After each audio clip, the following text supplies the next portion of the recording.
Juru Operasi Keselamatan Musi 2024, Polres Oku Timur berhasil melakukan penindakan terhadap 232 kendaraan yang terdiri dari penilangan puluhan kendaraan, ratusan surat menyurat kelengkapan kendaraan, serta menyita puluhan knalpot brong. Satlantas Polres Oku Timur menggelar kegiatan Ops Keselamatan Musi 2024. Hal tersebut dilakukan bertujuan supaya masyarakat bisa nyaman jero berkendara.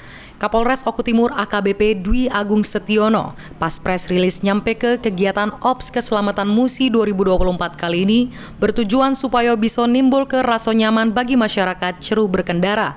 Operasi Keselamatan Musi 2024 ini juga diutamakan untuk mengedukasi masyarakat karena kegiatan operasi tidak cuma penegakan hukum tetapi kegiatan yang bersifat preemptif atau juga kegiatan yang bersifat preventif.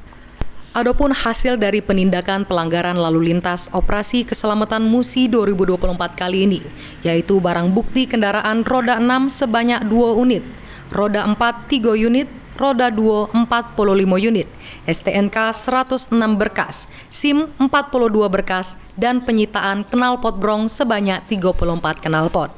Kapolres Oku Timur negaske operasi keselamatan Musi kali ini merupakan salah siko upaya dari pihaknya guna neken peredaran para pelaku tindak pidana curanmor yang ada di wilayah Kabupaten Oku Timur supaya para pelaku tindak kejahatan tersebut sadar kalau tidak ada tempat bagi mereka di wilayah hukum Polres Oku Timur.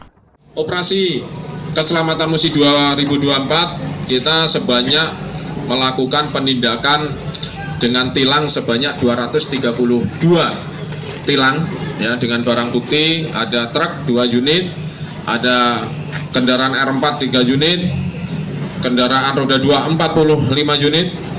Terus kita sita knalpot brong sebanyak 34 knalpot dan juga ada barang bukti berupa surat kendaraan maupun dengan surat SIM. Elfandri Jeffriyadi, PAL TV.